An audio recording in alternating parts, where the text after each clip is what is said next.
सोमवार को इन दो जिलों में रहेगा भारी बारिश का ऑरेंज अलर्ट।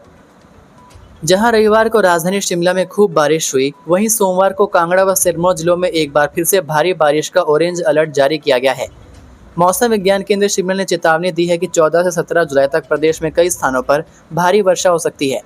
इस दौरान कांगड़ा और सिरमौर जिलों में सोमवार को भारी से बहुत भारी वर्षा का ऑरेंज अलर्ट जारी किया गया है, जबकि मंडी, शिमला और सोलन जिलों में येलो अलर्ट रहेगा। 15 जुलाई को चंबा, कांगड़ा, मंडी, शिमला, सोलन और सिरमौर, 16 जुलाई को लाहौल स्पीति और किन्नौर को छोड़कर शेष 10 जिलों व 17 जुलाई को चंबा, कांगड़ा, कुल्लू, मंडी और सिरमौर में येलो अलर्ट जारी किया गया है। हालांकि 18 जुलाई से मानसून के धीमा होने की संभावनाएं हैं। रविवार को प्रदेश के ज्यादातर हिस्सों में मौसम साफ बना रहा, जिससे लोगों ने राहत की सांस ली। वहीं मानसून सीजन में अब तक हुए विभिन्न हादसों में 98 लोगों की मौत हो चुकी है, 33 लोग लापता हैं और 178 लोग घायल हुए हैं। मनाली लेह मार्ग पर तंगलंगला, बारालाचा व शिंकुला दर्रों में ताजा हिमपात। मनाली लेह मार्ग के तंगलंगला, बारालाचा व शिंकुला दर्रों में शनिवार रात व रविवार सुबह बर्फ के फाहे गिरे। घाटी में रात भर बारिश हुई, जबकि दर्रों में बर्फ के फाहे गिरने का क्रम जारी रहा। हालांकि सभी मार्गों पर वाहनों की आवाजाही सुचारू रही।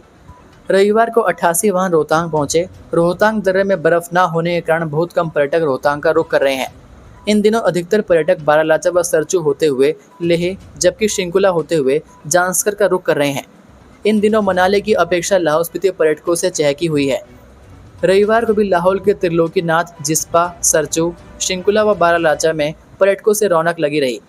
दूसरी ओर कुल्लू मनाली में सुहावने मौसम के बीच पर्यटन कारोबारियों को पर्यटकों का इंतजार है। सप्ताह अंत में रौनक बढ़ने की उम्मीद थी, लेकिन बारिश और भूस्खलन के चलते पर्यटकों की आमद नहीं बढ़ पाई है। हिमाचल में तेज रफ्तार ने बुझा दिए 2 घरों के चिराग, स्कूटी सवार युवकों को एक्सयूवी चालक ने रौंदा। हिमाचल प्रदेश में रविवार को एक बेहद दर्दनाक सड़क हादसे में 2 युवकों की दर्दनाक मौत हो गई। यह हादसा रविवार दोपहर बाद ऊना जिला के उपमंडल अंब के तहत आते पक्का परोह में हुआ।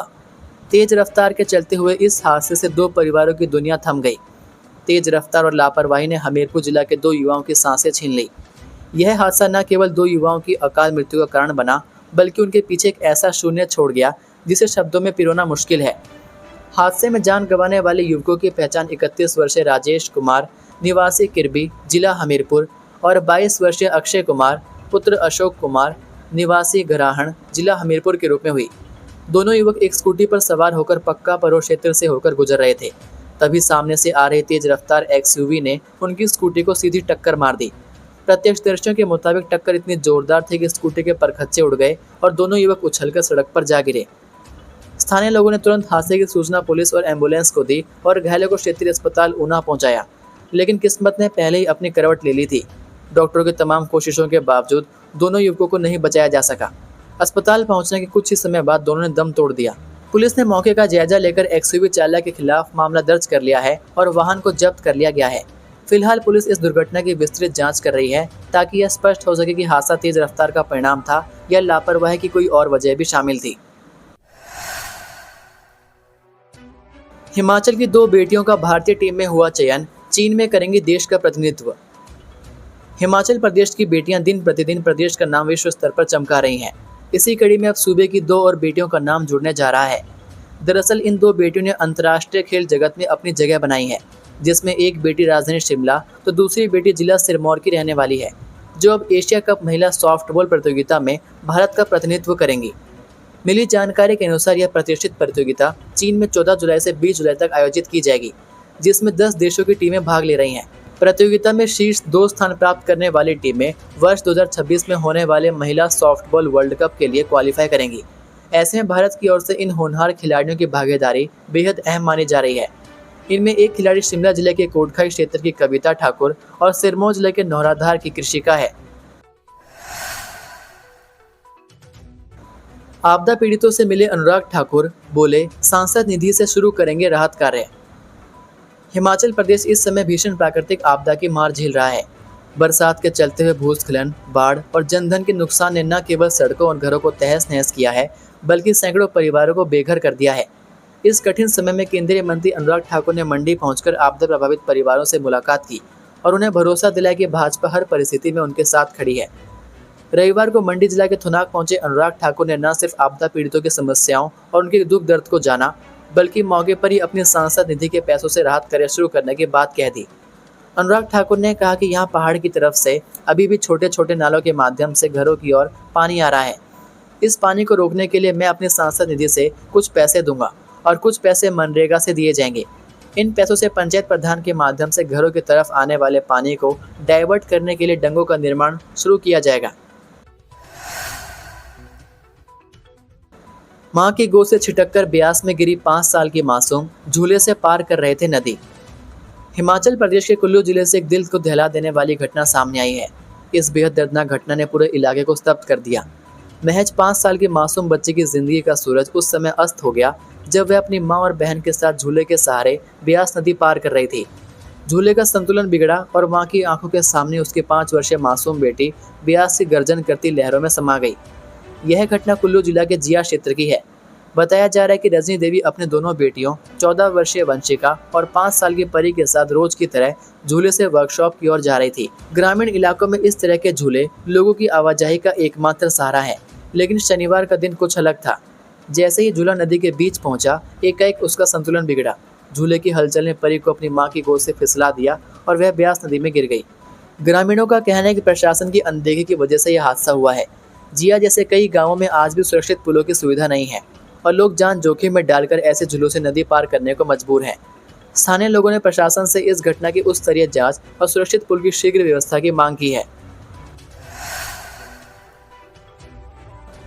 चैथला में 2 दिनों में 1200 सेब के पेड़ों पर चले कुल्हाड़ी, 3800 पेड़ काटे जाएंगे। चैथला गांव में वन विभाग की ओर से अवैध कब्जे के खिलाफ कार्रवाई लगातार दूसरे दिन भी जारी रही। कोर्ट के आदेशों के बाद प्रशासन, वन विभाग व पुलिस की 3 टुकड़ों की मौजूदगी में यह अभियान शांतिपूर्वक तरीके से चलाया जा रहा है। सूत्रों से प्राप्त जानकारी के अनुसार अब तक 2 दिनों में लगभग 1200 सेब के पेड़ वन भूमि से हटाए जा चुके हैं। इस दौरान 15 खसरे नंबर पूरी तरह खाली करवाए गए हैं, जबकि 175 खसरे नंबर अभी भी खाली करवाना बाकी है। चौथला में कुल 190 खसरे नंबरों पर अवैध कब्जा ग्रामीण द्वारा किया गया था। सबसे उल्लेखनीय बात यह है कि स्थानीय ग्रामवासियों ने इस कार्रवाई में शांति और सहयोग का परिचय दिया, जिससे बिना किसी विवाद के कार्य को आगे बढ़ाया जा सका। वहीं यह कार्रवाई कुछ दिनों तक इसी तरह चलती रहेगी, जब तक 350 बीघा से सेब के 3800 पेड़ काटे नहीं जाते। वहीं एसडीएम कोटखाई मोहन शर्मा ने बताया कि कोर्ट के आदेशों का पालन किया जा रहा है। तंबाकू के सेवन से युवाओं के खराब हो रहे हैं दांत, कैंसर का खतरा, 98% रोगियों में पुरुष शामिल। हिमाचल प्रदेश में दांतों और मसूड़ों से जुड़ी बीमारियां स्वास्थ्य के लिए खतरा बनती जा रही हैं। पहले यह समस्या अधिकतर बुजुर्गों तक सीमित थी, लेकिन अब युवा और अधेड़ भी इसकी चपेट में आने लगे हैं। स्वास्थ्य आंकड़ों के अनुसार तंबाकू, गुटखा, सिगरेट और शराब की आदतें इसका प्रमुख कारण बन रही हैं। धूम्रपान और तंबाकू के सेवन से मसूड़ों की पकड़ ढीली पड़ रही है और दांत खराब हो रहे हैं। राजकीय दंत चिकित्सा महाविद्यालय एवं अस्पताल शिमला में स्थापित टोबैको केयर सेंटर में 6 महीनों में 538 लोग उपचार के लिए आए थे, जिनके दांत धूम्रपान और तंबाकू से खराब हुए हैं। इनमें से 60.6% मरीज 50 वर्ष से कम आयु के थे, जबकि शेष 39.4% की उम्र 50 साल से अधिक थी। 60% रोगी शहरी क्षेत्रों से थे और 40% ग्रामीण इलाकों से आए थे। इनमें से 98% पुरुष और केवल 2% महिलाएं थी। इसमें 95.8% मरीज ऐसे थे जो धूम्रपान करते थे और 4.2% तंबाकू चबाने वाले थे। राजकीय दंत चिकित्सा महाविद्यालय एवं अस्पताल शिमला के प्रधानाचार्य डॉक्टर आशु गुप्ता ने लोगों से आग्रह किया कि तंबाकू जैसी चीज़ों से जितना दूर रहें उतना ही बेहतर है। कहा कि डेंटल कॉलेज में स्थापित टोबैको केयर सेंटर में लोगों को सुविधा पहुंचाई जा रही है और डेंटल कॉलेज का स्टाफ लोगों से नशा छुड़ाने के लिए तत्पर है। शराब पीने वालों के मुंह का पीएच स्तर अम्लीय हो जाता है, जिससे हानिकारक बैक्टीरिया पनपते हैं। इससे कैविटी, मसूड़ों की सूजन और मुंह से दुर्गंध की समस्या बढ़ती है। शराब पीने से लार का उत्पादन कम होता है, जिससे मुंह सूखता है और संक्रमण का खतरा बढ़ जाता है। इसके अलावा शराब का सेवन ओरल कैंसर का भी प्रमुख कारण माना गया है। उन्होंने कहा कि लोगों को दांतों का विशेष ध्यान रखना चाहिए। तंबाकू आदि का पदार्थ का सेवन ना करें, ब्रश हल्के हाथों से करें और हर व्यायाम करें। ये थे आज के मुख्य समाचार। हिमाचल प्रदेश की बड़ी खबरें रोजाना जानने के लिए सब्सक्राइब कीजिए DHP न्यूज़ चैनल को और बेल आइकन पर क्लिक करें, जिससे आपको प्रदेश की बड़ी खबरें हमारे द्वारा मिलती रहें। वीडियो को लाइक और शेयर ज़रूर कीजिए और आप हमारी वीडियो कौन से शहर से देख रहे हैं नीचे कमेंट करके ज़रूर बताइए। वीडियो में अंत तक बने रहने के लिए आपका बहुत बहुत धन्यवाद। जय हिंद, जय भारत, जय हिमाचल।